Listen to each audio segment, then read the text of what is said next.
সকাল ৭টায় ঘুম থেকে উঠে আমি কিভাবে ধৈর্য ধরে সমস্ত বাসি কাজকাম সেরে আবারও নিজের কাজে বসে গেলাম, ঘরে বসে ইনকাম করি, সেটাই শেয়ার করতে চলেছি আজকের ভিডিওতে। বিসমিল্লাহির রহমানির রহিম। আসসালামু আলাইকুম। পারভিনা ড্রিম কিচেন ওয়ানের ছোট্ট পরিবারে আপনাদের সবাইকে স্বাগত জানিয়ে আজকের ভিডিওটি শুরু করতে চলেছি। উত্তর ২৪ পরগনা জেলার ছোট্ট একটি গ্রাম থেকে আমি পারভিনা আছি আপনাদের সঙ্গে আরও একটি ইন্টারেস্টিং ধামাকেদার একটি প্রোডাক্টিভ মর্নিং রুটিনকে সাথে নিয়ে। আশা করছি প্রতিদিনের মতন আজকের ভিডিওটিও আপনাদের কাছে ভালো লাগবে। তো বন্ধুরা, আপনারা আজকের ভিডিওটি একটু স্কিপ না করে পুরো ভিডিওটি দেখতে থাকুন আর সাথে থাকুন। আমি যেহেতু এই কয়েকদিন হচ্ছে আপনাদের সঙ্গে ব্লগ ভিডিও শেয়ার করছি, তো সেই কারণে আমি একদিন ছাড়া ছাড়া মানে অল্টারনেট ডেতে ভিডিও আপলোড দিচ্ছি, আপনাদের সঙ্গে শেয়ার করছি। তো যেহেতু এই ২-৩ দিনের ভিডিওগুলো আমি একসঙ্গে জুড়ে একটি তো ডেলি রুটিন আকারে আপনাদের সঙ্গে শেয়ার করছি, ২-৩ দিনের ভিডিও একসঙ্গে করে। আচ্ছা, ভিডিওটি ভালো লাগবে তো দেখতে থাকুন আজকের ভিডিওটি। এইখানে সকাল সকাল এরকম ডাল তুলছি কেন বলুন তো বন্ধুরা? এখানে মটর ডাল থালাতে কেন ছিল বলুন তো? অ্যাকচুয়ালি আজ সকালবেলা একটি ফানি ভিডিও শুট করছিলাম শর্টস চ্যানেলের জন্য। তো সেই শর্টসটা অলরেডি আমার চ্যানেলে আপলোড করা হয়ে গেছে। আমার যে সমস্ত বন্ধুরা এখনো পর্যন্ত আমার সেই ভিডিওটি দেখেনি, আপনারা একটু আমার শর্টসে গিয়ে ভিজিট করে নিতে পারেন। আশা করছি আপনাদের ভালো লাগবে। তো ভিডিওটি শ্যুট করে নেওয়ার পরে এই যে সমস্ত জিনিস আবার গুছিয়ে নিচ্ছিলাম হাতে হাতে। আজ যেহেতু একটু শ্যাম্পু করব, সেই কারণে আজকে একটু হেয়ার অয়েল মাসাজ করে নিচ্ছি, হট অয়েল মাসাজ। আপনারাও এইভাবে হট অয়েল মাসাজ করে দেখতে পারেন। হট অয়েল মাসাজ করলে অনেক বেশি উপকার পাবেন। এটা যেহেতু টিনের কৌটোর ওই নারকেল তেলগুলো হয় সেইগুলো ছিল, তো সেই কারণে এই নারকেল তেলগুলো শীতকালে আসলে একটু জমে যায়। তো সেই কারণেই নারকেল তেলটা একটু গ্যাস ওভেনে বসিয়ে একটু গরম করে নিয়েছিলাম। নেওয়ার পরে এই যে গরম হয়ে এসেছিলো, গলে গিয়েছিল। তারপরে এই যে আমার চুলের লেন্থ অনুযায়ী আমি তেল নিয়ে নিলাম ২ চামচের মতন। আপনারা আপনাদের চুলের লেন্থ অনুযায়ী তেল নিয়ে নেবেন। আর এইখানে দেখতে পাচ্ছেন এই যে চিরুনি দেখাচ্ছিলাম, আপনারা অবশ্যই চেষ্টা করবেন কাঠের চিরুনি দিয়ে হেয়ারকে কম্ব করতে। এতে করে আমাদের ব্লাড সার্কুলেশন ভালো হয় হেয়ারের, এতে হেয়ার গ্রোথও ভালো হয়, একটি খুব সুন্দর মাসাজও হয়। নইলে যদি কাঠের চিরুনি না পান তাহলে এই ধরনের মোটা দাঁতের চিরুনি নিয়ে নেবেন। হেয়ার অয়েল মাসাজ করার আগে সবার ফার্স্ট মনে রাখবেন হেয়ারের জটগুলো ভালো মতন ছাড়িয়ে নিতে, হেয়ার ছিঁড়ে যাওয়ার সম্ভাবনা থাকে। তো আমার হেয়ারের জটগুলো ছাড়ানো হয়ে গেছে। এবারে এখানে আঙুলের ডগার সাহায্যে তেলগুলো নিয়ে আঙুলের ডগায় যে তেল নিয়ে নিয়েছি, এবারে ভালো মতন হেয়ার অয়েল মাসাজ করে নেব। চুলের সিঁথি কেটে কেটে আপনারা চাইলে টেলকমের চিরুনিও ব্যবহার করতে পারেন, এক্ষেত্রে এতে করে আপনার সুবিধাও হয়। আমার নিত্যদিনের কাজকর্মে যে স্মার্ট ওয়ার্ক করার জন্য যে সমস্ত টিপসগুলো ফলো করি কিংবা মেনে চলি, সেগুলোই আপনাদের সঙ্গে শেয়ার করি। আমি যেই সমস্ত টিপসগুলো ফলো করে উপকৃত হই, সেই সমস্ত টিপসগুলোই আপনাদের সঙ্গে শেয়ার করি। এমন আরও নতুন নতুন টিপস পেতে, ইউজফুল টিপস পেতে চাইলে কিন্তু আমার চ্যানেলটিকে সাবস্ক্রাইব করে রাখতে পারেন। বহুদিন পরে রোদের দেখা মিললে বাড়ির গৃহিণীদের মনটা যেন ছটফট করে ওঠে রোদ্রে ভালো মতন শুকিয়ে নেওয়ার জন্য। তো এই কারণেই আজ সকাল সকাল মা দুধ ধুয়ে দিয়েছিল, তারপর আরও অনেক জামা কাপড় ধুয়ে দিয়েছিল। তো সেইগুলো একটু বেলা হতেই আমি একটু উল্টে পাল্টে দিতে চলে আসলাম। আর এই যে দেখতে পাচ্ছেন রাস্তায় কত জামা কাপড় মেলা আছে। আমার বড় মা, ছোট মা, তারপর আমার ভাবিরা সবাই নিজেদের জামা কাপড়গুলো রোদ খাওয়ানোর জন্য দিয়ে দিয়েছে। আর এই যে আমি এইখানে জামা কাপড় তুলতে চলে আসলাম। আগের দিনের জামা কাপড় ছিল, তো আগের দিনের রোদ্রে যেহেতু শুকায়নি, যেই জামা কাপড়গুলো রয়ে গেছিলো একটু রোদ্রে, সেগুলোই দিয়ে রেখেছিলাম সকালে এসে। আর এই যে যেগুলো শুকিয়ে গেছে সেগুলো তুলে নিয়ে আসলাম, আর বাকিগুলো পাল্টে মেলে দিলাম রোদ্রের দিকে মুখ করে। আর এই তো এখানে সমস্ত শুকনো জামা কাপড়গুলো নিয়ে চলে এসেছি। এখানে সবাই সবার জামাগুলো পরে নেবে, বাকি জামাগুলো ভাঁজ করে রেখে দেবো। এখন চললাম দোকানে শ্যাম্পু কিনতে। আমি যেই দিন শ্যাম্পু করে থাকি চেষ্টা করি সেই দিনই হেয়ার অয়েল মাসাজটা করে নিতে, মোটামুটি 1.5 থেকে 2 ঘন্টা আগে। আর এইবার চলুন দোকান থেকে ম্যাজিক করে শ্যাম্পুটা নিয়ে চলে আসি। এই যে দেখলেন বন্ধুরা, আমার শ্যাম্পু চলে এসেছে। আর আসলে এই ম্যাজিকটা আমি ছোটবেলাতে ভুতু কার্টুনে দেখে শিখেছিলাম। আপনারা এই ম্যাজিকটি শিখতে চাইলে আমাকে কমেন্ট বক্সে জানাতে পারেন। আপনারা কে কে কার্টুন প্রেমী মানুষ ছিলেন আমাকে কিন্তু জানাতে পারেন। আর ভুতুকে দেখতে কে কে পছন্দ করতেন সেটাও জানাতে পারেন। শ্যাম্পু নিয়ে চলে আসলাম। আর এই তো আমার ডেলি ওয়্যারের একটি জামা একটু সেলাই খুলে গেছিল, তো সেটাই হাতে এখন সেলাই করে নেব। এই যে দেখতে পাচ্ছেন আমি এখন সুতো রাখার কৌটোটা খুলে নিচ্ছি, আর আমি কত সুন্দর করে সুতোগুলোকে সমস্ত কিছু অর্গানাইজ করে রেখেছি। আপনারা দেখতে পাচ্ছেন এইভাবে সুতোগুলো অর্গানাইজ করে রাখলে একটিও সুতো হারাবে না। আর আপনার যখন যেই কালার পছন্দ, যেই কালারের ড্রেস ম্যাচ করে আপনারা এইভাবে সুতো এখান থেকে খুলে নিতে পারেন, আবার জায়গা মতন রেখেও দিতে পারেন। আর এখানে সুচ রাখার জন্য আলাদা একটি কৌটো ইউজ করবেন। এক্ষেত্রে আপনাদের কাজে অনেক সুবিধা হবে। এইভাবে স্মার্ট ওয়ার্ক করে কাজ করি বলেই দ্রুত কাজগুলো শেষ করে নিতে পারি। তো এই তো আপনাদের সঙ্গে কথা বলতে বলতে আমার জামাটা সেলাই করে নেওয়া হয়ে গেছে। এবার আমি সুতোগুলো জায়গা মতন রেখে দিচ্ছি। তো এইবার যাব গোসল করতে। আর গোসল করতে যাওয়ার আগে আপনাদের সঙ্গে একটি দারুণ রেসিপি শেয়ার করে নিই, তো দেখতে থাকুন। এই যে আজকে আপনারা তো অনেকে পাকা টমেটো ভর্তা করে খেয়েছেন, এবার একবার আমার মতন করে কাঁচা টমেটো ভর্তা করে খেয়ে দেখুন। তো এখানে আমি আমার বড় মধ্যে মাটির উনুনে রান্না করা গেছিলো, তো সেই উনুনে টমেটোটা পোড়াতে দিতে যাচ্ছিলাম। তো আমার এক বোন বলল, দিদি দাও আমি দিয়ে দিচ্ছি। আমি বললাম ঠিক আছে দিয়ে দে। তো সে ওই টমেটোগুলো পোড়াতে দিয়ে দিয়েছিল মাটির উনুনে। এরপর যাব গোসল করতে। তো গোসল করা কমপ্লিট করে চলে আসলাম এই যে রান্নাঘরে। আর রান্নাঘরে আজকে ভাত রান্না হচ্ছিল আর হচ্ছিল গরুর মাংস। তো রান্না বসানো হয়ে গিয়েছিল অফ ক্যামেরাতে। তো আমি ভাবলাম রান্নাটা সেই যখন করছি তাহলে কেননা আপনাদের সঙ্গেও শেয়ার করে নেওয়া যায়, তাই ক্যামেরাটা অন করে নিয়েছিলাম। ভাতটা হয়ে এসেছে কিনা সেটাই দেখছিলাম একটা চামচে করে হাতায় করে তুলে। আর এই যে এখানে দেখতে পাচ্ছেন আমি রান্না বসাতে বসাতে এখানে একটা কলাও খেয়ে নিচ্ছিলাম, একটা ফল খেয়ে নিচ্ছিলাম। আমাদের উচিত প্রতিদিন আমাদের সামর্থ্যের মধ্যে যেমনই হোক না কেন যে কোনো একটি ফল মোটামুটি 100 গ্রামের মতন খেয়ে নিতে। এখানে আমার এদিকে রান্না হচ্ছে, সাথে আমার স্বাস্থ্যের দিকেও খেয়াল রাখা হচ্ছে। তো এদিকে রান্নাটা করে নিচ্ছিলাম, সাথে একটি কলাও খেয়ে নিচ্ছিলাম। আর এই কলাটা না একটু পচা ছিল, তাই একটুখানি ফেলে দিয়েছিলাম। তারপরে এখানে আমি গরম করে নিয়ে তাতে তেজপাতা দিয়ে দিয়েছিলাম। তেজপাতার থেকে ফ্লেভার বেরিয়ে আসলে তাতে পেঁয়াজ কুচিও দিয়ে দিয়েছিলাম। আর এই মাংসের ভিতরে একটা তেল ছিল, যেই মাংসের যেই তেলগুলো থাকে সেই তেলগুলোই দিয়ে দিয়েছিলাম। এটা দিয়ে দিলে আগে তাহলে এর থেকে তেল ছাড়তে শুরু করে দেয়, তো সেই কারণে দিয়ে দিয়েছিলাম। এটা হচ্ছে মায়ের টিপস ফলো করে আজকের রেসিপিটি বানিয়ে নিচ্ছি আর আপনাদের সঙ্গে শেয়ারও করে নিচ্ছি। তারপরে পেঁয়াজটা বাদামি হয়ে ভাজা হয়ে এলে তার মধ্যে মাংসগুলো ঢেলে দিয়েছিলাম। মাংস ঢেলে দেওয়ার পরে কিছুক্ষণ ভালো মতো নাড়াচাড়া করে নিয়েছিলাম। নাড়াচাড়া করে নেওয়ার পরে এখানে লবণটা অ্যাড করে দিয়েছিলাম। লবণটা অ্যাড করে আবারও ভালো মতন নাড়াচাড়া করে নিয়েছিলাম। এখানে যেহেতু আজকে দুপুর 12টার দিকে সবজি বাজার এসেছে, তো সেই কারণে রান্না বসাতে একটু লেট হয়ে গেছিলো, তাই আগে ভাগে গোসলটা সেরে নিয়েছিলাম। গোসল সেরে নেওয়ার পরে তারপরে এই যে সব কিছু বাছাকোটা কমপ্লিট করে রান্না বসাতে চলে আসলাম। তো রান্না বসাতে এসে এখনও আদা রসুনের পেস্ট রেডি করা হয়নি, তো এখানে লবণটা অ্যাড করে দিয়ে তারপরে আদা রসুনের পেস্ট করতে যাব। তার আগে লবণটা মাংসে দেওয়ার পরে দেখছি লবণের কৌটোটা বাড়ন্ত, তো বড় যে আরেকটা লবণের কৌটো আছে, তো সেই কৌটো থেকে লবণ ঢেলে নিলাম। ঢেলে নেওয়ার পরে কৌটোগুলো একটু মুছেও রেখে দিচ্ছিলাম হাতে হাতে।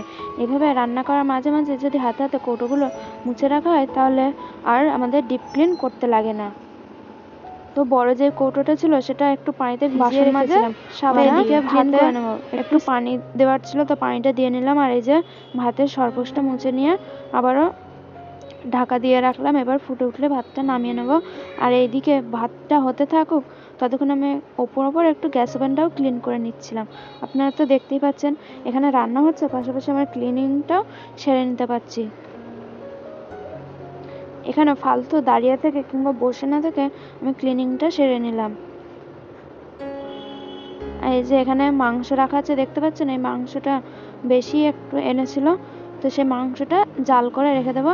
আর এই যে কল থেকে পানি নিয়ে চলে আসলাম। এবারে শিলপাটাতে আদা রসুনটা পেস্ট করে নেব। তো আপনারা দেখতে থাকুন পুরো ভিডিওটি।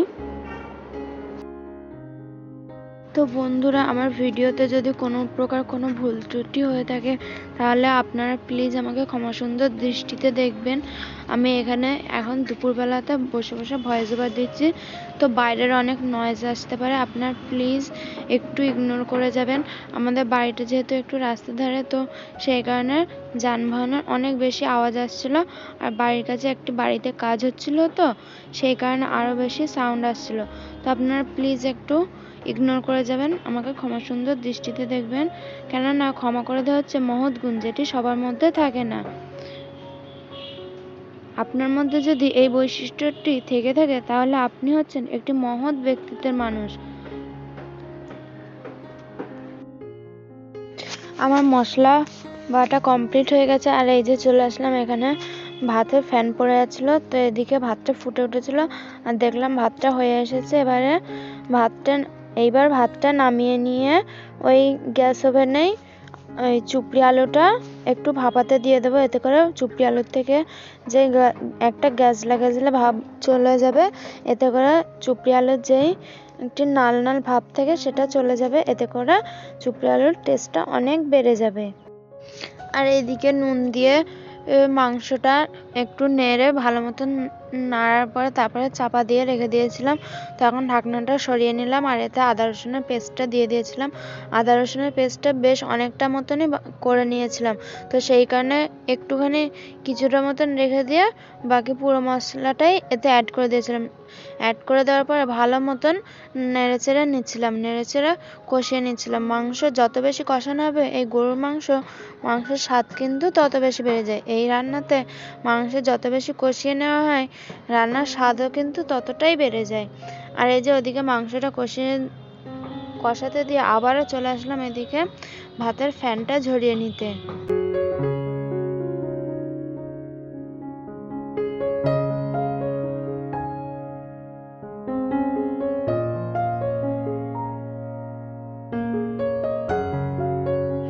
ভাতের ফ্যান ঝরিয়ে নেওয়া হয়ে গেলে ফ্যানটা সাইড করে রেখে দিয়েছিলাম।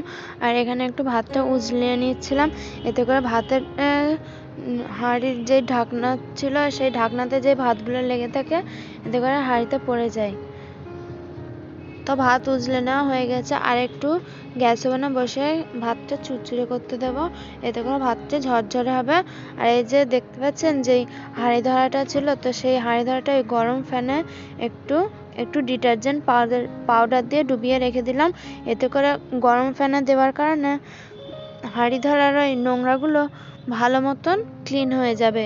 আপনারা এই টিপসটি ফলো করে দেখতে পারেন। ভাতের ফ্যান ফালতু ফেলে না দিয়ে এইভাবে কাজে লাগাতে পারেন। এতে করে আপনার সময়ও বেঁচে যাবে, সাথে করে আপনার বেশি কষ্টও করতে হবে না ক্লিন করার জন্য। আবারও চলে আসলাম এদিকে রান্নার এদিকে। মশলা দিয়ে আদা রসুনের পেস্ট দিয়ে ঢাকা দিয়ে রাখার পরে এর থেকে অনেকটা পানি ছাড়তে শুরু করে দিয়েছে। তারপরে কিছুক্ষণ বাদে এসে এখানে একে একে সমস্ত মশলাগুলো দিয়ে দিচ্ছিলাম।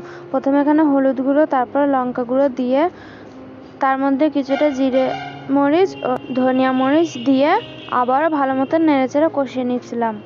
মাংস যত বেশি নাড়াচাড়া করে কষিয়ে নেওয়া হবে, যত বেশি কষিয়ে রান্না করা হবে, মাংসের স্বাদও কিন্তু তত বেশি বেড়ে যাবে। আমার এইদিকে মাংসটা যতক্ষণে কষাতে থাকি, ততক্ষণে আপনাদের সঙ্গে একটি কথা শেয়ার করে নিই। আমি প্রতিদিন যেই কথাটা বলে থাকি, আজও সেই কথাটাই আপনাদের সঙ্গে বলতে চাই। তো আমার যেই সমস্ত বন্ধুরা আমার ভিডিওটি এখনও পর্যন্ত দেখছেন, কিন্তু এখনও পর্যন্ত আমার চ্যানেলটিকে সাবস্ক্রাইব করেনি, তো আপনাদেরকেই বলছি বন্ধুরা, আমার ভিডিওটি যদি কোনো অংশ ভালো লেগে থাকে, তাহলে অবশ্যই একটি লাইক দিয়ে সাবস্ক্রাইব করে পাশে থাকা অল নোটিফিকেশান বেলটি অন করে রাখবেন। এতে করে আমার ভিডিও ছাড়া মাত্রই আপনার কাছে নোটিফিকেশানটি পৌঁছে যাবে। আর আপনার মূল্যবান কমেন্টটি অবশ্যই আমাকে কমেন্ট বক্সে জানিয়ে যাবেন। আপনার একটি মূল্যবান কমেন্ট আমার ভিডিও তৈরি করতে আরও অনেক বেশি মোটিভেট করে। আর আপনারা একটি লাইক করলে হয়তো আমার এই ভিডিওটি আরও অনেক বন্ধুদের কাছে পৌঁছে দিতে যেমন সাহায্য করে, ঠিক তেমনই আপনাদের একটি লাইক আমার ভিডিও তৈরি করতে আরও বেশি হেল্প করে, মোটিভেট করে আমাকে। তো প্লিজ একটি লাইক দিয়ে আমাকে জানিয়ে যাবেন যে আজকের ভিডিওটি আপনাদের কেমন লাগলো। তো এইদিকে রান্নাটা যতক্ষণে হতে থাকুক, ততক্ষণ আমি আমার কাজের জায়গাটা রেডি করে নিই। তো আমি আপনাদেরকে কয়েকদিন আগে আমার ফার্স্ট ভিডিওগুলোতে আপনাদের সঙ্গে আমার প্রিভিয়াস ভিডিওগুলোতে আপনাদের সঙ্গে শেয়ার করেছিলাম যে আমি একটি কাজ করে থাকি। তো সেই কাজটা এখন বন্ধ আছে, তো সেই কারণে বাড়িতে বসে কাম সেলাই করছিলাম। তো আপনাদের জন্য একটি গুড নিউজ আছে যে বন্ধুরা, আমার কিন্তু এই কাজ চলে এসেছে। তো আমি কি কাজ করি সেটাই আপনাদের সঙ্গে একটু শেয়ার করে নিই। বাচ্চাদের যে খেলনা ফোনগুলো হয় না, যেই ফোনগুলোতে গান হয়, তো সেই ফোনগুলো আমি ঝালাই করে থাকি। তো সেই ফোনের কাজগুলো আমি বাড়িতে বসে করে থাকি। তো কয়েকদিন কাজ বন্ধ হয়ে যাওয়ার কারণে একটু অনেকটাই প্রবলেম ফেস করছিলাম, একটু অভাবের মধ্যে দিয়েই যাচ্ছিলাম।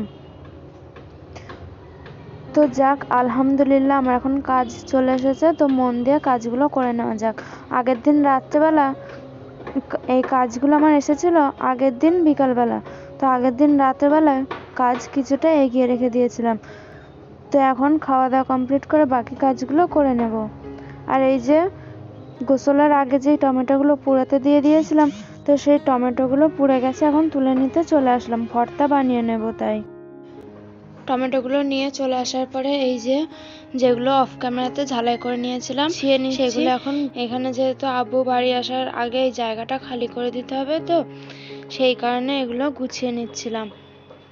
সুন্দর মতন গুছিয়ে বক্সে তুলে রেখে দেব।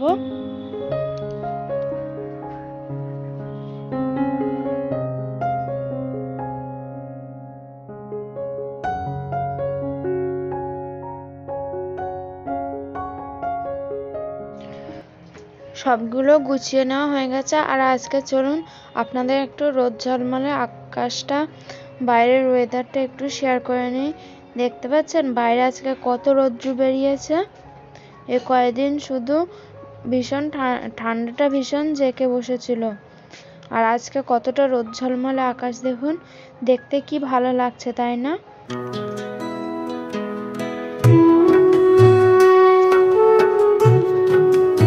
চারিদিকে ঘুরিয়ে দেখিয়ে দিলাম।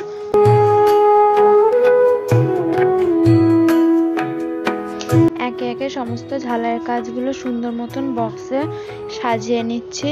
এইভাবে 10 ডজন 10 ডজন করে সাজিয়ে নিতে হবে। একটু আলোটা কম আছে, তার একটু ব্রাইটনেসটা বাড়িয়ে নিই।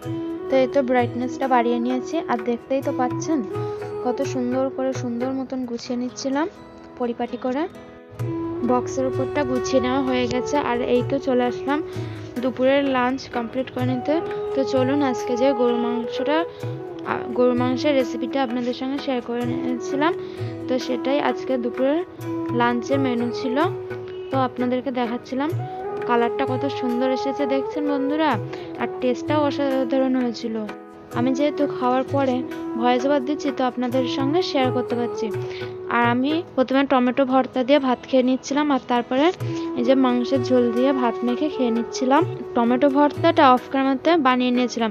তাতে একটু পেঁয়াজ, কাঁচা লঙ্কা কুচি, নুন, সর্ষের তেল ও ধনিয়া পাতা কুচি দিলেও ভালো হয়, কিন্তু বাড়িতে যেহেতু ছিল না, তো সেই কারণে আর ধনিয়া পাতাটা দিতে পারিনি। তো আপনারা যখন বানাবেন ধনিয়া পাতাটা অবশ্যই দিতে চেষ্টা করবেন, দেখবেন এর টেস্টটাও ভালো আসে। তো আমার যে সমস্ত বন্ধুরা এতক্ষণ ধৈর্য সহকারে আমার ভিডিওটি কন্টিনিউ করেছেন, তো আমার সেই সমস্ত বন্ধুদেরকে আমার মনের অন্তঃস্থল থেকে জানাই অসংখ্য ধন্যবাদ ও একরাশ লাল গোলাপের শুভেচ্ছা।